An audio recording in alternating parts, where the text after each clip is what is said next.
Well, we're home, and I took this television down, and it was mounted on a board on the back, up and down. But what I'm going to need to do is if I'm going to put it on that,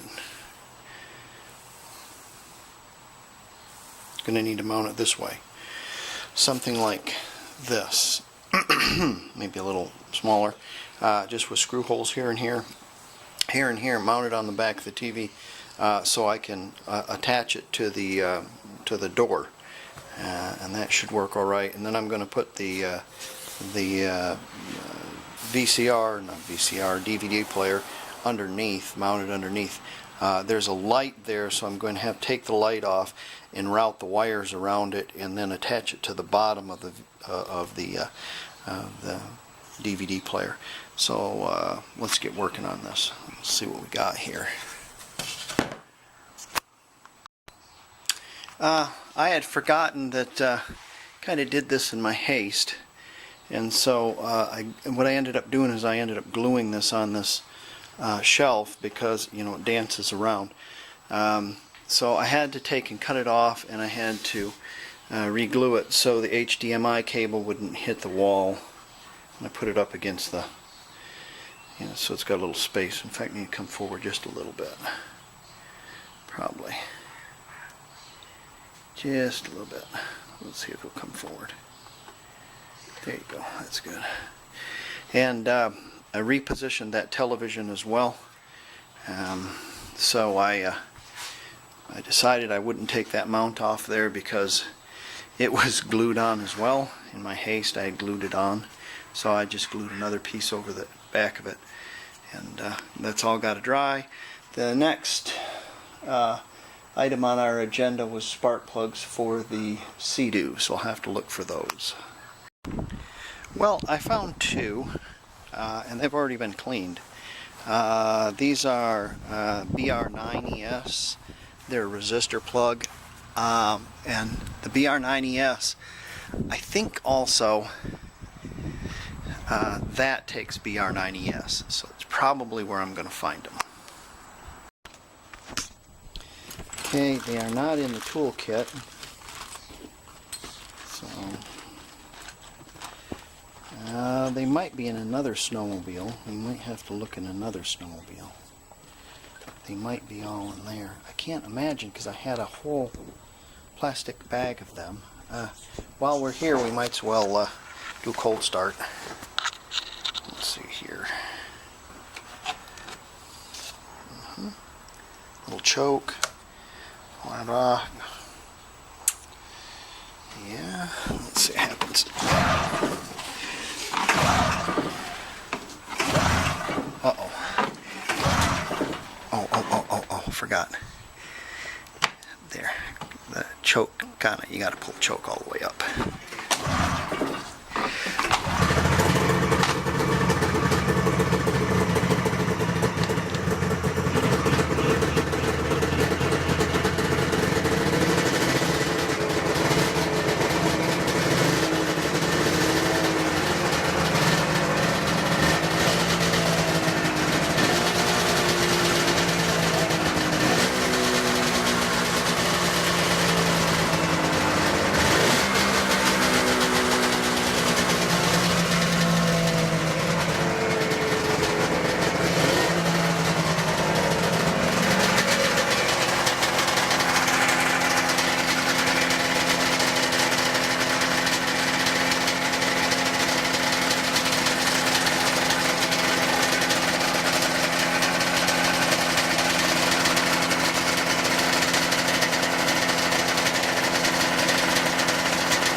As you can tell,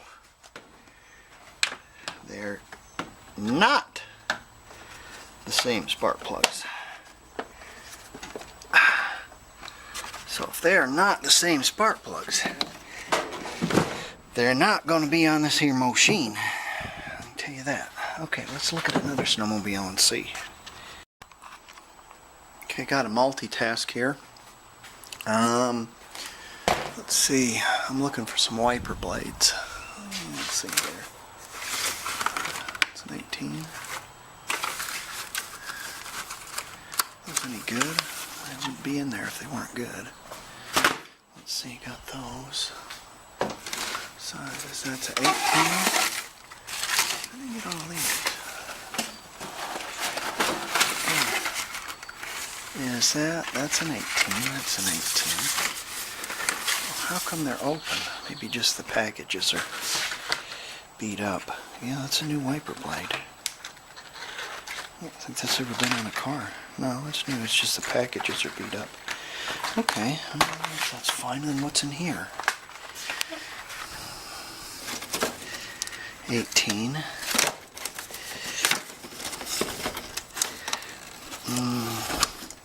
That's an 18. I think I bought a case of them or something like that. They were on sale at Napa.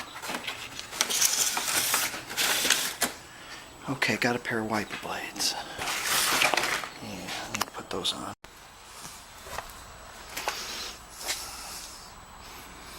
First thing I look for in here is wasps' nests. I'm sure I'm not going to get stung. Let's see what we got in the back of this one. We got a whole bunch of stuff in the back here. And I think these are B8ES, and they are not 9,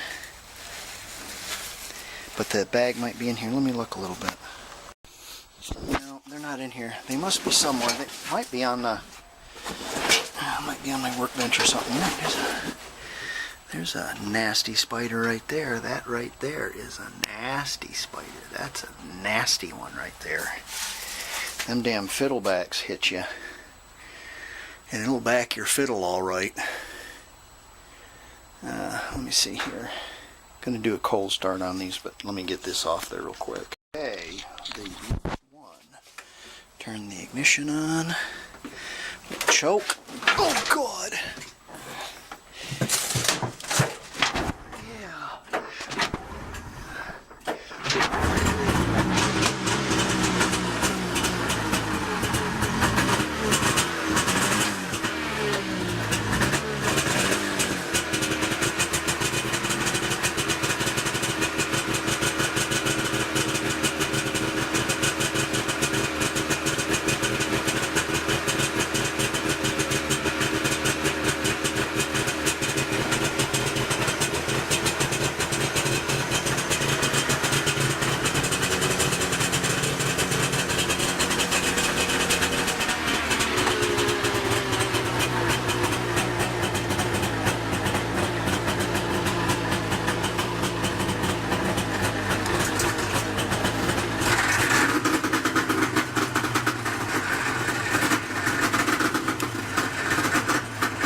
Good.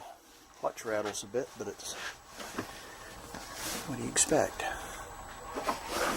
Okay, that's what I like to do. Like to get a little. Let's see if I can't run across that rotten fiddleback again. I didn't get it. Getting bit. There you go. Good for you. There you go. Okay. Well, at least we disabled a. Run a little extra gas through those carburetors. I like to do that 3 or 4 times a year, and it just keeps fresh gas in those carbs. They don't get gummed up. change the gas every year or twice a year. Okay, let's look somewhere else. Aha, do you see what I see? I see them. There we are. Oh my goodness, what is that? What is that? What is that? Holy cats, I've been looking for this forever. The ramrod to my black powder. Son of a gun, look at that, I found it. I'll be dinged. There it is. You just never know what you might find in my garage. Good, I don't have to use tent poles anymore. Fabulous. And I found these. Alright, yeah, alright, yeah. Alright, let's see what's in here. The bag, oh, spark plugs. This is going to be a BR8 ES. The 9s are just slightly cooler, warmer, whatever. Let's see. Oh, look at this.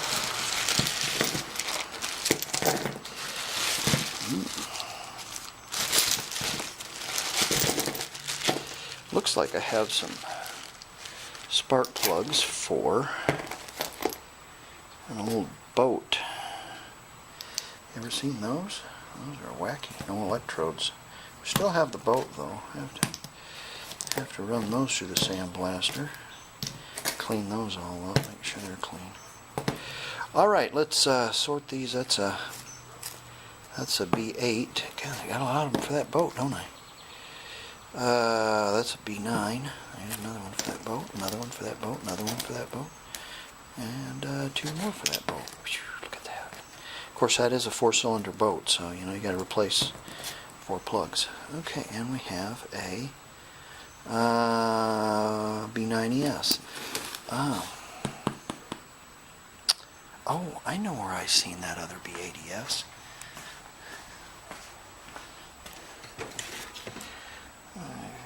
I've seen it here. Yes.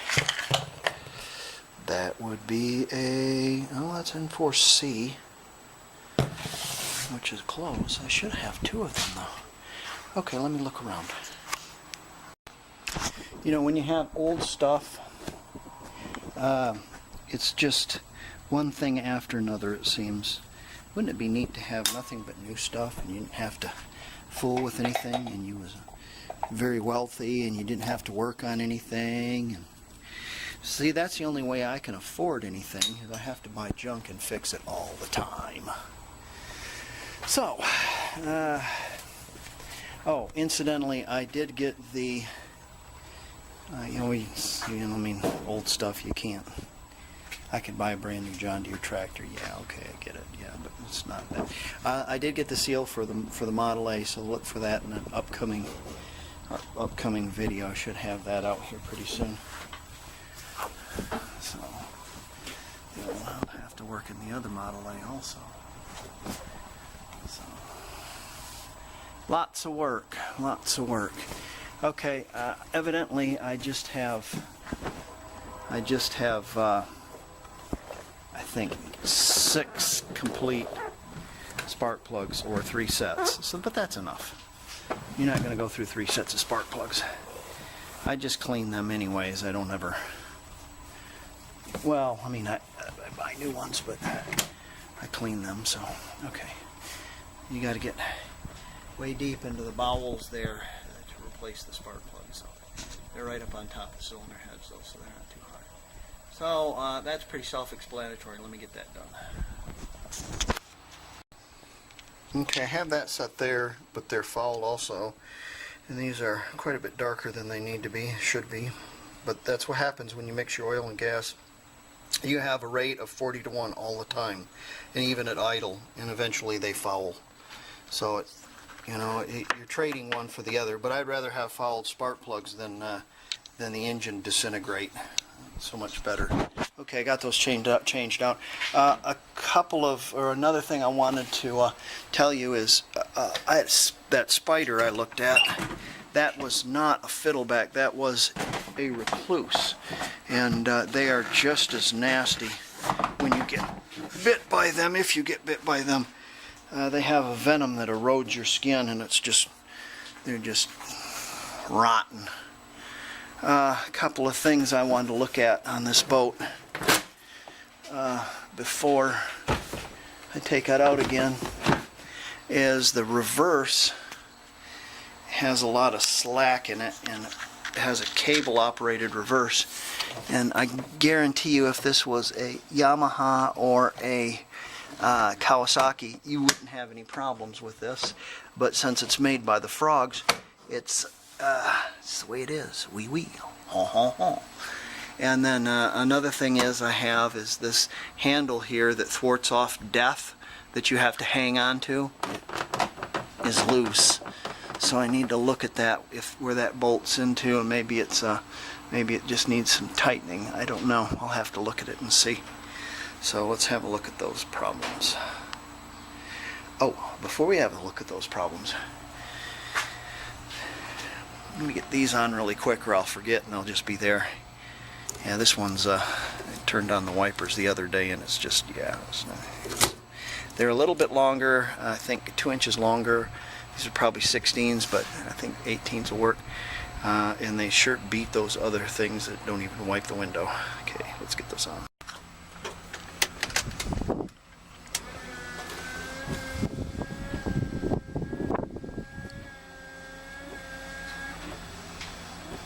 I'm not certain that those shouldn't have had 18s on it to begin with. Those other ones were awful tiny. Huh.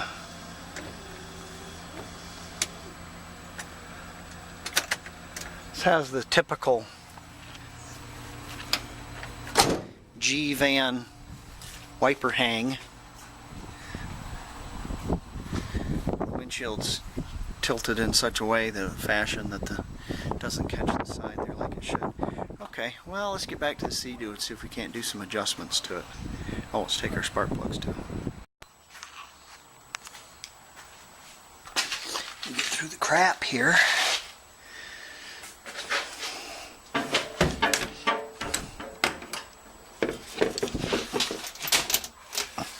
Pile of spark plugs in there.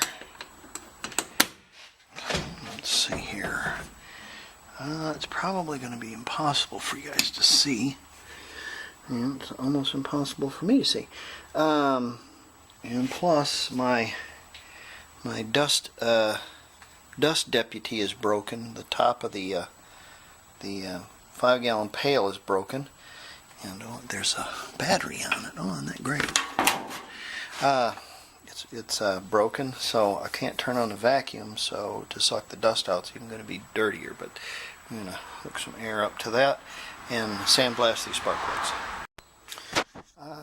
I like to, after I sandblast them, give them a little wash and some gasoline, and it helps to get all the grit off of them. But the sandblaster, you know, if you're not wearing your spark plugs out, and they're just fouling, and if you hit them with a sandblaster, it cleans all that carbon off of them and you can use them again. Well, gee, by all means. Expensive. There's a spark plug right there for the little, for the Trail 90. So I've got a spare for that too. I think I'm just going to keep the Chrysler 120, that boat motor on the Venture boat is a 4-cylinder, so I'm going to sort out 4 plugs. I'll have two spare sets. I can't imagine it going through that many. I was having problems with it before because I was mixing the oil and gas at 40 to 1, and it distinctly says 50 to 1, and it's a very picky engine, and so it follows spark plugs. And I'll just sort out the rest of these and put some in that box and put them in the boat. Okay. I went out to look at that Sea-Doo cable and how the Frogs have got that in there. They've, of course, you have to stand on your head in order to get it out, unless you split the boat in half. It's got a little tab on the outside of it, and it's sheared off. So your best look, or your best bet, go to your internet and you will find all the problems. Google, you know, cable replacement or my reverse doesn't work on my Sea-Doo, and it'll tell you how to fix it. So I'm gonna search this. Well, I found what it was. It's that piece right there. And evidently the cable goes in there. I don't know what goes in there. Or maybe it goes the other way. But it goes through the body, and that's like a bushing that's greased. And then it clips on to the handle, and then a screw goes into it. So when you pull the handle, this whole mess goes weet, weet, like that, something like that. So might have two cables going to it. I think just one though. But anyways, that's the part I need, so let's get around to ordering it. I have taken the reverse handle off. It goes down in here like such, like that. And there's three little little holes there in kind of a biohazard sort of a design, and which is fitting for this machine. And then it has a plastic plug that goes in there on an arm, and it draws this cable up there. What I think I'm going to do, since this is plastic and a plastic bushing, and it just had these little plastic pieces holding it on there, I bet you I could drill it and put some screws in it. Now I've measured my drill how deep I have to go. If it's solid, it might work. I hope it's not hollow. And then another thing I have to think about is if I drill into it and put those screws in it, it might swell up where it's not going to rotate in there. Anyways, it's worth a try. I hate the idea of giving the frogs more money for this thing, for another not upgraded piece or better piece, but the original frog piece that's going to fail again. So let's get after it and see what we can go do here. Okay, I ended up taking these 4 pins out and taking my glove box out, and I was able to see down in there. There's a little spring catch. The thing slides back in, and it's got 2 little bumps, and it's got a little spring detent in it. So you have to lift up the spring in order to push it forward. I pushed it forward and put it back on the bolt. It is in the reverse position, and I did check my clamshell to make sure the clamshell was down over the exhaust or over the outlet, and that way it diverts the water down and kind of backwards. So it is in reverse, and what I'm going to do is I'm going to drill into these and see if I can't put some screws into it. Well, there you go. I put one, the top and the bottom, one for kind of getting pulled down and one for pulling back. It does work. It's about as stiff as it was. Probably in the future this will fracture underneath there and just disintegrate and fall out, probably, because I put so many screws in it. But for right now it'll work. Don't use that reverse that much. Anyways, it works. It was all kind of iffy to begin with. Has kind of like a little catch on the end of the clamshell, so kind of it catches once in a while. So but you get it in water and work it back and forth a little bit, and then she'll go into reverse. So it's always been kind of flinky. If it was a Japanese design, it would be spot on and perfect. Alright, I'm going to put my glove box back in, and put my switch for my sump pump is in the glove box. I'm going to have to put that back in there too. So I'll put this all together and work on this next.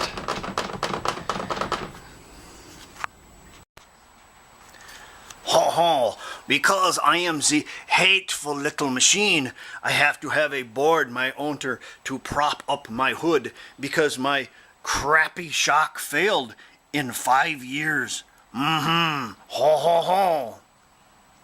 Yes, I bought this boat in 2005. The shock was failed on it already. This is a boat had 70 hours on it. It was working on its second engine. The lines going to the carburetor had deteriorated into a point where they were sucking air. Gas gauge didn't work. This never worked properly, the reverse. Let's see what else. It did float though.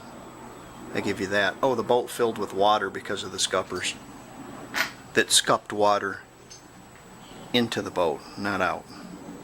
Ho ho ho! Okay, so I figured out what was wrong with this hateful little machine's steering, and the bolts have come loose there. No fault of their own. Probably if this was a Yamaha or Kawasaki, they would have found some way to secure it better. Looks like it's just bolted right to the fiberglass. Probably is. Okay, so we should be able to put a wrench on that and tighten that up. Ho, ho, ho. Okay, because this is a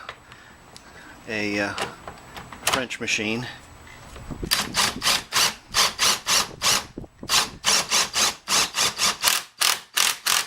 there we go. Caught then, didn't it?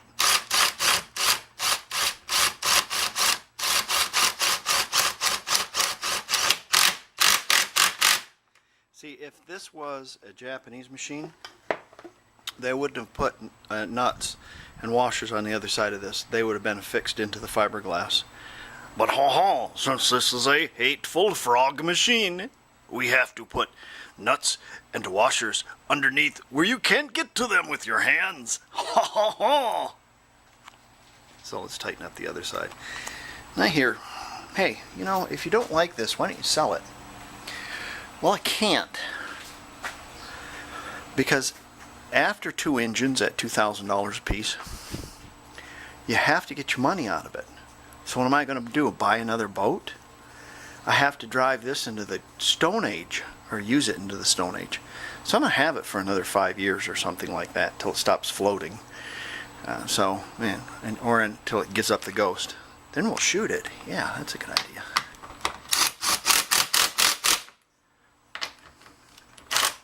See if we can get this one tight. Ooh, nice. Oh, yeah, that stopped it. Okay. So we fixed our reverse. There you go. Not loose anymore. Too loose anyways. Got some spare spark plugs. Some clean spark plugs in it.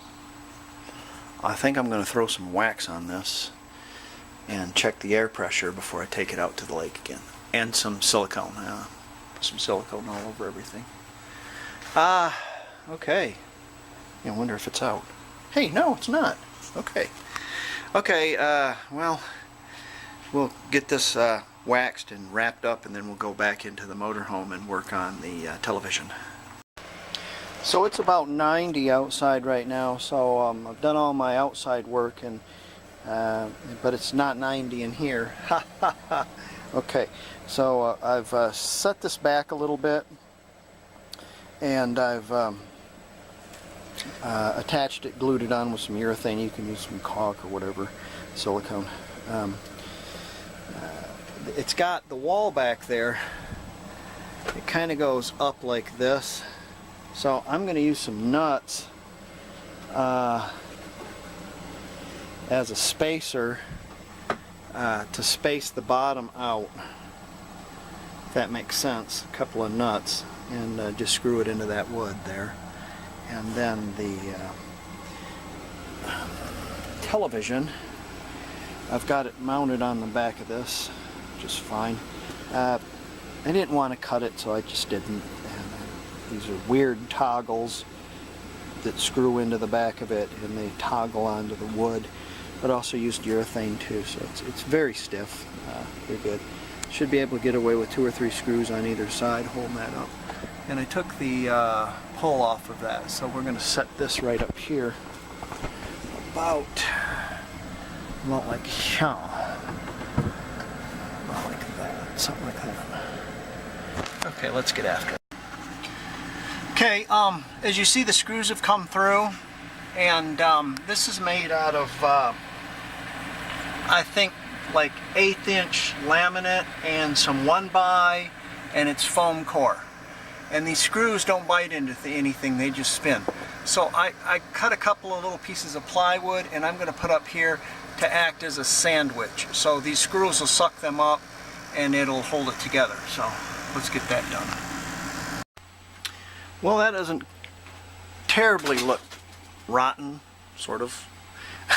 There'll be some cables kind of dangling, because if you want to open that door, I use that as a movie storage. You know, you're going to have some danglage there, but it's not going to be any big deal to me. It's a good idea to test your work as you're going along. Let's see what happens here. Mm-hmm. Show like that? Yeah, see why not? It's theater. Just have them dance around us. That's a good idea. That's not too bad, and I can actually hear it. Radio City Music Hall, Sunday on CBS. Even turn it up more. I'm thinking that I have some powered speakers. I don't know if I want to use them or not. So that ought to work. Let's try the DVR, DVD player. It's on, and let's open that. Yeah, there she goes. Okay. All right, that's good. Good to check your work. Hey, want to watch TV? Sure. Let's see what's on.